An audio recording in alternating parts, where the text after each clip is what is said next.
میں ریکمینڈ کرتی ہوں سینسوڈائن ریپڈ ایکشن کا روزانہ باقاعدگی سے استعمال. یہ صرف 7 سیکنڈز میں تکلیف سے آرام دیتا ہے. It works. السلام علیکم جی، میرا نام ڈاکٹر حامد ہے. میں 1993 کا گریجویٹ ہوں اور تقریباً 30 سال سے زیادہ کا ہمارا تجربہ ہو گیا ہے. اب تو آج کی بات یہ ہے کہ انسان کی بقا کے لیے اگر ہم دیکھیں تو دانتوں کی اہمیت بہت زیادہ ہے، جو کہ کسی بھی وقت کسی بھی عمر میں سب سے زیادہ امپورٹنٹ ہوتا ہے.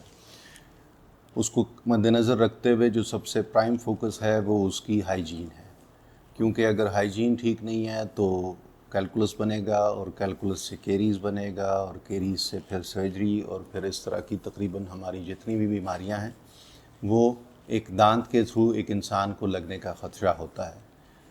ہائیجین کو مینٹین کرنے کے لیے اپنے بچوں میں خاص کر یہ عادت ضرور ڈالیں کہ رات کو سونے سے پہلے برش کریں، صبح ناشتے کے بعد برش کریں، اور اپنا ڈینٹل چیک اپ ہر 6-7 مہینے بعد کروائیں. ہمارے پاس اب اس وقت جو اس دور سے ہم گزر رہے ہیں، ڈینٹسٹری میں ایسی کوئی چیز نہیں ہے جو پاسبل نہیں ہے.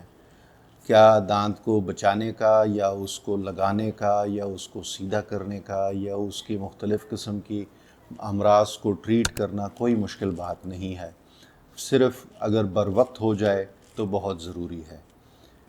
جہاں تک ہائیجین کا تعلق ہے، لوگ اس کو بہت ایک عام سے زمرے میں لیتے ہیں کہ جی ہم تو برش کرتے ہیں لیکن کوئی فرق نہیں پڑتا، یا کچھ لوگوں کے ذہن میں یہ ہوتا ہے کہ جی ہم مسواک کرتے ہیں تو برش کی کیا ضرورت ہے.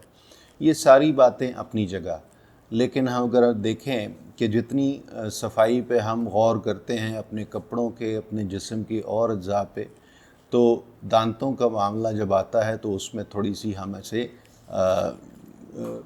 سستی برتتے ہیں، جو کہ نہیں کرنی چاہیے. بہرحال میری طرف سے لوگوں کو یہی مشورہ ہے کہ اپنے دانتوں کا خاص خیال رکھیں، کیونکہ یہ آپ کو بچپن سے لے کے بڑھاپے تک ہر ایج میں آپ کے کام آتے ہیں، اور اسی کے تھرو آپ کے بہت سارے امراض کنٹرول ہوتے ہیں. لہٰذا آپ کوشش کریں کہ جتنا وہ صاف ہو سکتے ہیں ان کی صفائی پہ غور کریں، اور جتنا بھی جلدی ان کی کوئی بھی اگر مرض ہے تو اس کا تدارک کیا جائے. Thank you very much. Pakistan کے ٹاپ ڈاکٹرز کے ساتھ اپوائنٹمنٹ بک کریں، وہ بھی پیشنٹ فیڈ بیک دیکھتے ہوئے. آج ہی اولا ڈاک ایپ ڈاؤن لوڈ کریں. اولا ڈاک، ڈاکٹر کا اپوائنٹمنٹ آسانی سے.